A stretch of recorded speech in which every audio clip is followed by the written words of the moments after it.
Good morning. Welcome back to Daybreak, and it's now 26 minutes to 7 o'clock, and it's time to have our conversation here. My name is Sam Gituku. To reintroduce the panel that we have in studio, we have Alex Kosgei, Member of Parliament for Mgwen. Welcome to the show. We have Robert Mboi from Kathiani constituency. Welcome back. We have Senator Mithika Linturi from Meru County. Karibu sana. Good, Sam. And Jared Okello from Nyando constituency. Welcome back to the show. Thank you. It's been a long time. How have you been? I'm good. It's been a while since I was here. But it's always good to be back. Good. It's good to see all of you here. And if you look at the papers, we'll talk about this later, but the front page of the Daily Nation is talking about Honorable Mbui's party leader, the unlikely kingmaker. The party has advised Kalonzo to cast his lot with winning team. And Wiper leader Kalonzo Musyoka, who insists he will not play second fiddle to anyone, is being quoted by both Deputy President William Ruto and ODM leader Raila Odinga as they target the estimated 2 million votes from Eastern Kenya.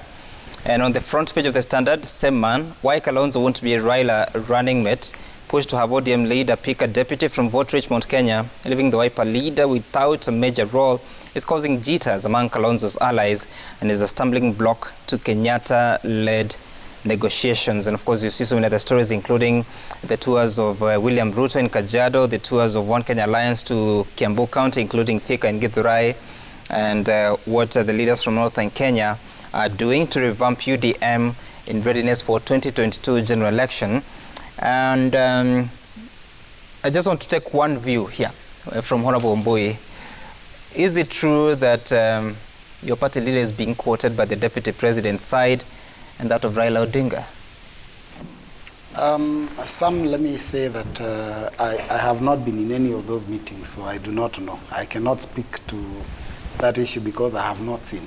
In fact, what I see is just what we read in the papers, just like you, that he's being courted. I don't know where the courtship takes place, but I really haven't seen it. But I want to agree with this Daily Nation headline that says he's the unlikely kingmaker, because I think he's unlikely to be the kingmaker, because I believe he will be the king after the next election. So thank you, nation, for knowing that he's a king, not the kingmaker. Really? but I take interest in what they're talking about. They are targeting the 2 million votes from Eastern Kenya, and IEBC has been conducting voter registration across the country, and as of the third week, they had reported just over 800,000 new voters out of a target of 4.5 million. And of course, the voter registration concludes tomorrow. We'll shortly be listening to two leaders, that is the Principal Secretary in charge of Interior Affairs, Juan Kibicho, as well as the Member of Parliament for Kieni, who's also the Chair of the Budget Committee. We'll shortly be looking at that. But Honorable Jared Okello, what's going on in your county? Because we've been seeing not a very impressive turnout of people that IEBC is targeting to register. We're coming to the end. There's so much clamor to asking for extension of the period. What's the situation in your county? Well, it's not rosy anywhere. But allow me, I don't know whether we will be coming back to this. Yes, we will. We will come back to that. So I will put more emphasis on it when the time comes. But there is a voter apathy all across the country. And when IEBC was targeting 8 million voters as newly registered, by yesterday in the evening, they had only clocked 1.14 million. And we have only 2 days to go. So that is a drastic drop from the initial target. Right. By the end of these 2 days, perhaps they will only hit 1.2 million. And spread across the 47 counties. So if you are to work on the averages, really, it's not something to write home about. But we have to, interrogate what could have contributed towards this. Of course, Kenyans have serious voter apathy now because we are stemming all this from a history that has not been very reflective of the wishes of the Kenyan people, where losers have been announced as winners and winners have been announced as losers. So Kenyans are asking, what is the need to vote if at the end of the day there are people who sit somewhere who determine who then gets the slot and not the voices of the people? So that is one major concern by the Kenyan people out there. What gives you that notion that that whatever people decide on the ballot doesn't count? Well, if we look at the presidential election, for instance, and the pattern that has formed since 2007, even probably earlier than that, with the pronouncement of the Supreme Court in the last elections, which was just a replica of what has been happening before, only that we've never had a Supreme Court previously, and in 2013 we had cowards in Supreme Court who were not able to stand for the truth like what we saw in the year 2017. So that is what has immensely contributed. Lack of motivation.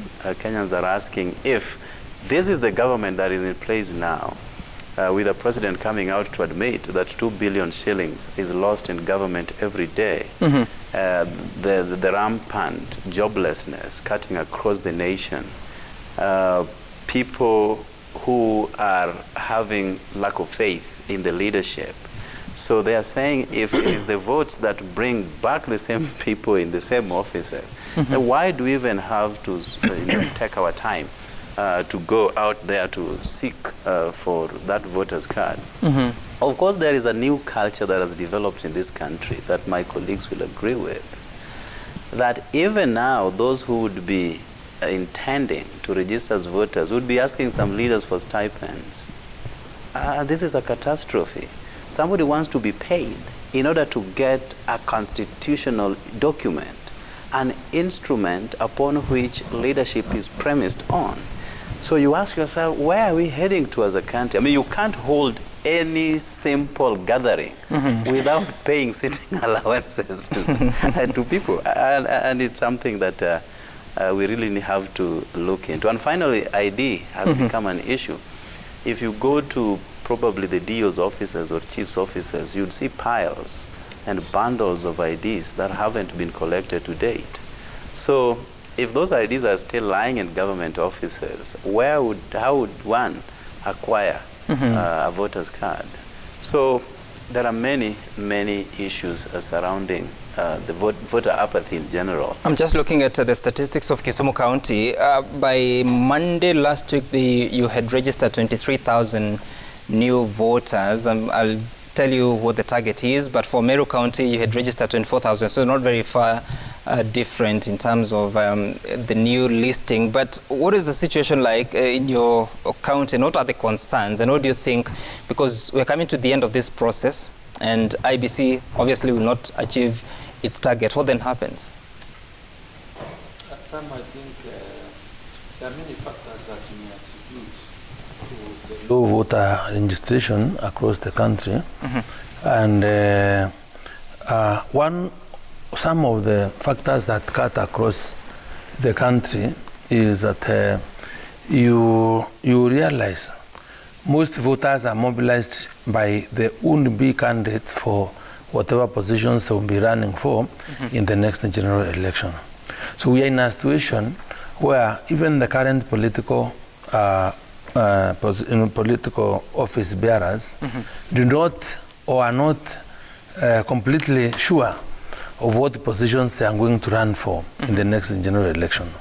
So there is a lot of room for people left in guessing, and for that matter, that aspect of mobilization by those that want to run for MCAs, for members of parliament, for governors, becomes a problem, because you really need to have formed your mind exactly which area will be your greatest support base, and for that, for us that run for county positions, you are not even very interested, because wherever anybody runs, all right, or registers, as long as it's within that particular county, will be a voter in the next general election. Secondly, you also realize that people that are getting out to vote now, the traction or what makes them go out to vote for whatever reason is to be able to build a serious support base for securing their interests. So the voter himself has not been able to identify where his interest will be, because probably and people vote for all peculiar reasons. One, because probably you are closer to a candidate, you know one another, you are relative, and that kind of thing. But the uncertainty in the political field right now are seriously contributed to this low voter registration. And finally, you also realize the leadership of the country, and as far as getting to know who the actual players will be in terms of lineups, in terms of candidates that will be running against each other, is also not clear. So even if you ask today, other than William Ruto, who is known that must be in the ballot, right? The other people are not telling us whether they are candidates or they are waiting to be endorsed. You know, the others are projects. But I have heard from Gideon Moi saying that he's going for it. I've heard from Kalonzo Musyoka, he's going for it. Musalia Mudavadi, they're going for it. It's surprising then if you have won, and I've never won, because he's my colleague in the Senate. So I'm only getting to know this morning. And I want to tell you, for example, in the last general election, or from in the year 2007, or 2013, 2017, and year before the general election, we knew who the likely candidates would be, who the running mates would be, and who will be running for which position, whether governor, senator, or whatever in our counties. I can tell you, even when we were running in Meru, 16 months before the election, we had formed our lineup. We knew who was to run governor, who was to run senator, who was to run women rep, and whatever. To date, I can tell you, even the members of parliament do not know in which party they are going to run. All this confusion that there is, I think, has caused a lot of vote apathy. Is the reason why people are not clear and are not sure. But until some of the very serious things that bring people together are sorted out, then we may continue this problem. But whichever the case, whether we have 20 million people, whether we have 1 million people, people will vote their president, people will vote their governor, people will vote for whoever they want, because the voter register are as people that are committed to ensure that civic responsibility of electing a leadership is done or achieved. I'm looking at the numbers now, and Kisumu County had a target of 124,000. By the third week, you had registered 23,000. Meru County had a target of 162,000 for this year's drive, but you had registered just 24,000. Nandi County would appear to have performed better in terms of the percentage, because out of a target of 79,000, you had registered 20,000 by Monday last week. Machakos County, you had just over 21,000 against a target of 142,000. I want us to listen to the chair of budget, that is Kanini Kega, talking about the possibilities of extension, because IEBC says they cannot do that. They don't have the resources. They have held conversations with different stakeholders. Nothing is showing up that would help them have more days, because it takes money to do that. Let's listen to what he said.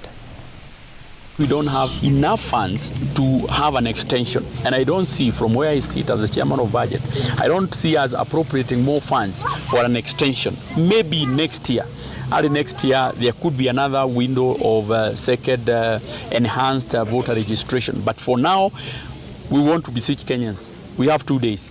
You know, you can utilize those 2 days to make sure that you register. And those 2 days are today and tomorrow. But also, Principal Secretary Karanja Kibicho said this in regards to this. Lakini bado tunaendelea kuomba IEBC kama wanaweza kubali kuextend kidogo. Tunajua Wakenya wanakuwa watu wa last minute rush. Juu pia ni lazima tupea IEBC pia nafasi wakuwe wana compile voters register, lakini tunawaomba tu kama itawezekana watupee tu wapee Wakenya another chance, ndio hao pamoja na sisi tuone vile tutafanya mobilization, tuwasaidie na administration kama watakubali. All right, Principal Secretary Karanja Kibicho wishing that IEBC could extend the time, but Chair of Budget saying there are not resources. And Honorable Kosgei, your county would appear proportionally doing better, but still 20,000 is low, bearing in mind that time is closing. What have been the concerns down there? And because these are supposedly first-time voters, younger, I mean, people that just got their IDs between 2017 and now, what are the biggest concerns? Well, okay, let me say that I think there's also excitement on the ground, especially for those who are in the strongholds of UDA, because they are really looking forward for the presidential race and they're really energized to vote. And I expect that there will be a high voter turnout. In the previous last 2 elections, there's been a high voter turnout in both cases, and I suspect 2022 will be no different. I think the delay in getting the voters to come and register is partly due to, first, the uncollected IDs. There's a lot of problems with collected IDs. And secondly, that issue of that last-minute registration and waiting for the last minute, because Kenyans really like waiting until the very last minute. We saw that even when there was the Huduma number situation, when people had a long time to get the number, then just at the very last minute, they came to get those numbers. And previously, even in other cases, where Kenyans wait until the final moment to register. So I think later on, probably there'll be a mad rush whenever that time will be. There's been an indication that there might be another opportunity to register later. But whenever that happens, I suspect that towards the end there'll be a rush.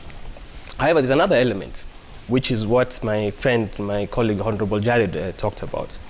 Is I think in some areas where it's Honorable Raila's stronghold, I think there's a lot of voter fatigue with Raila, because they have voted for him multiple times. They have been voting for him since 97. I didn't say that. So he's misquoted. Just hold on, let him speak. You'll have a chance to. Because what they do is what he has just done, which is to undermine the whole election process, because he says that the process does not count. And that is what Raila has been doing consistently since 97, to consistently undermine the entire process. And that kind of undermining obviously has a consequence eventually, which is that you create apathy. But and then when the same person who has been undermining the entire process throughout is now the one saying, I now want you to come and register, then obviously there will be fatigue. But Honorable Kosgei, you do agree, because you're saying that since 1997 he has been questioning the process, you do agree that in those elections it was actually, there were actually irregularities? No, hold on. The previous 2 elections, I do not believe that there was anything wrong with them. The 2017 the Supreme Court and said there was something wrong in September. Well, a repeat was actually called for, in which Raila refused to participate. And yet the one that was repeated, they tried to rectify the mistakes that he had pointed out, but despite trying to rectify, he still refused to participate in it. So for those first-time voters that are dealing with all these situations, the uncertainty that Senator talks about, the voter apathy that he talks about, how then do you inspire them? I'm asking this because... Can I school my friend a little bit? No, just hold on. You will shortly, if he allows.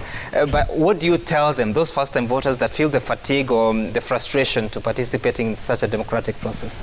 Well, I think what you need to do is to engage them in terms of policy. Now, that is what, we are trying to do. On our end, the reason why there's a lot of enthusiasm from this side of the Deputy President is because he's actually talking about issues that matter to them, about the economy, about trying to uplift their living standards, and that kind of policy talks to their needs. And even by telling them that, they're still not coming out to register? No, they are. Well, you did actually say that in our county it's actually a bit better than elsewhere. Yes, but the rest of the country is not...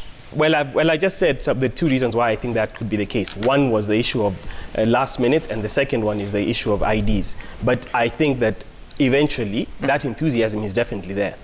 But on the other side, there is no policy that is engaging them. What they're just trying to do is to seem to be cobbling up a coalition for somehow positions. They have never actually tried to crystallize their policy. Okay, all right. Honorable Okello, I'll give you an opportunity, but first, Honorable Mboi, what's going on? When this started, I remember you saying that you're happy that every ward you receive 3 kits, so across the country there's a bit of fair distribution of that resource. Yet 21,000, almost 22,000 versus a target of 142, it's not inspiring for 3 weeks of registration. Yeah, it's true that people are not actually turning out to register. That's a fact. I've listened to my colleagues, the Honorable Senator Linturi says that maybe it's because that they don't have a presidential candidate that they would vote for, because our leaders have not yet come out. The only one presidential candidate is Ruto. And I'm surprised, because I thought he was a friend of Ruto, because when you imply that people are not registering because he's the only one, then that means that the numbers are really low. And if you are saying in Nandi that it's people are excited for the next election, and we are looking at 20%. I mean, that's really you're really beating down your candidate. I would propose that you agree that Kenyans have a problem in registration, and it's not about the leaders that they're going to elect. It's probably about historically what has happened. One of the things that I think is a problem is that Kenyans look at, a lot of times as politicians speak to them, we give very many empty promises. And that's a normal thing. I mean, almost every election, people will come and promise you heaven. I mean, they'll put roads up in the air. They'll, everybody will get a job. There'll be 4 million jobs. And so there's so much, and they will put money in your pocket. You're going to raise everybody. Every border operator will be a multi-millionaire suddenly. So these promises have always ended up not achieving anything. And so I think it's reached a point where people have realized that politicians take us for a ride every election. So what's the use of registering to vote? So I think it's important that we allow IEBC, first and foremost, to sensitize the voters on the purposes behind them voting for leaders. Because if you leave this to for 20 days, they haven't done that. That's a problem. That they are not sensitizing the members of public. People need to be told why is it you need to register. Honorable Mbowe, partly because they don't have sufficient resources. In fact, they had to cut down the number of kits they sent to every county. But Parliament can help. It hasn't. Well, let me put it this way. The real fact is that if a program, money follows programs. Right now, what they've asked for is money to go and do registration, not money to go and do sensitization, and not money to go and mobilize the public and train them. I think the biggest problem we have. They have requested for that money. It has not been made available because they are told that we need to reduce expenditure on certain sectors. There is not sufficient resources. Yeah, but you see, let me put it this way, Sam. Why does IEBC have to do this only 1 year to the election? This is supposed to be a continuous process. Every year IEBC gets a budget, and every year IEBC should be sensitizing the public. Okay. But they spend a lot of time and energy on buying kits for registration, buying kits for doing the election.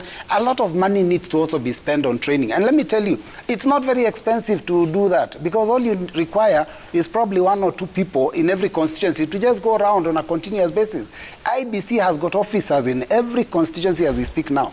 What do they do from January to December when there are no elections? They can be doing that work of training people and informing people about the purpose behind elections. So I think what is happening is that and then finally let me put it this way. I think the people we are targeting to become voters are the young people, straight from school. Now, Kenya is a country that believes in, we are a nation that believes in, can I say we are a religious nation. We have our strong Muslims and very strong Christians. And in our education system, we train these children to do the right thing. But what has happened is that over the years, if you look at what politics is like a den of liars. And there's a lot of lies and deceit that happens in politics. If you look at the social media, for example, where people contribute political, where the political conversation is, there's a lot of insults and, a lot of things that are not really resonating well with the young people of now. So I think what is happening is that as a young person straight from school, you want to support someone, you get involved in politics, and the next thing you see is that so you have to insult someone for them to, for them to respect you. Somebody has to respect your candidate for no reason. So I think in a way, our political situation is very toxic. And therefore, as a young person, I would be discouraged to go register and then every day be having to insult people. Go to social media and you'll be shocked the kind of things that happen there. In fact, I think the young people think you get into politics to insult leaders. And that is why I think some of them, out of their own volition, do not want to get involved in these murky situations. Honorable Mbowe, you said something interesting that politicians or politics is a den of liars. I'm just wondering, am I speaking to 4 of them? Yes. It's Sam, let's be honest. You need to just listen to what is happening on the campaign trail. You just need to listen to some of those leaders. We'll get to that. And then you will know. We'll get to that after the break. But I want to give a right of reply to Honorable Okello because he says something that you're not very comfortable with. What is it? Well, history will always vindicate any sort of lies peddled by anybody. And for those who really care about history, I'm meeting my friend colleague here for the first time. What do you mean? I've never met him. You can ask him. I don't know where part You've of never Parliament met your he fellow sits. member of Parliament? Yes. And that is the honest truth.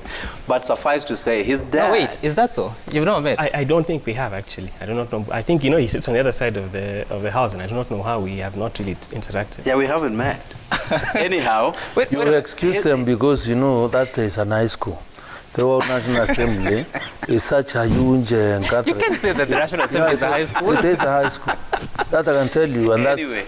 let's not get there. Wait a minute. When were you elected to Parliament first? 2017. 2017. You've been there since 2013. 2013, yes. So for 4 years you've shared the house, but I haven't met him. He can attest to that. Anyway, his father, whom he resembles, was our party chairman for a long period of Is that time. And he necessary was such here? a stable guy, and I thought that is what I was going to see from his son. But he still has time to improve. Anyway, this is what I wanted to say. In 1997, yes, Raila was a candidate. He accepted the results. In 2002, he was not a candidate. He propelled Kibaki's presidency, and Kibaki won.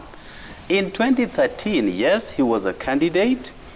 In 2007, after propelling Kibaki, we know what happened.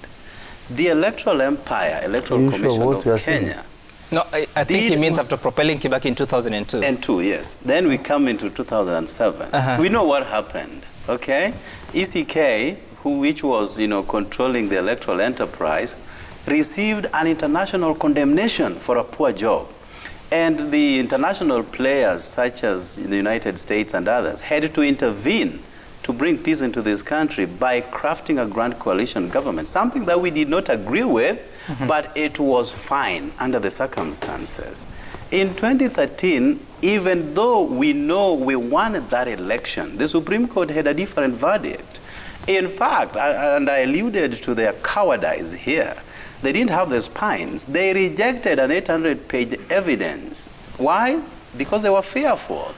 So Raila said, whereas we disagree with the verdict of the Supreme Court, we will accept and move on. That was in 2013. In 2017, we all know what happened. The Supreme Court, which had spines, vitiated Uhuru Kenyatta's win and ordered IEBC to go and correct the irregularities that permeated that system. They never did it. So Raila said, in the interest of purity of elections, let us chicken out of this. And we know what has happened thereafter. Now, my friend, because he may be new, though he's been in Parliament since 2013. Actually longer than you. Yes, longer than me, but I wonder. So, Deputy President is in the same state Raila was in 1997. What did he say yesterday with his ilk? They said IEBC has already started meddling in the next elections. When they were castigating Fred Matiang'i, the CS for Interior, ICT Cabinet Secretary Joe Musheru, for meeting IEBC officials to create a proper pathway for the next elections. They are exactly where Raila was. Bokelo, I'm not sure I heard the Deputy President say that IEBC is meddling in the election.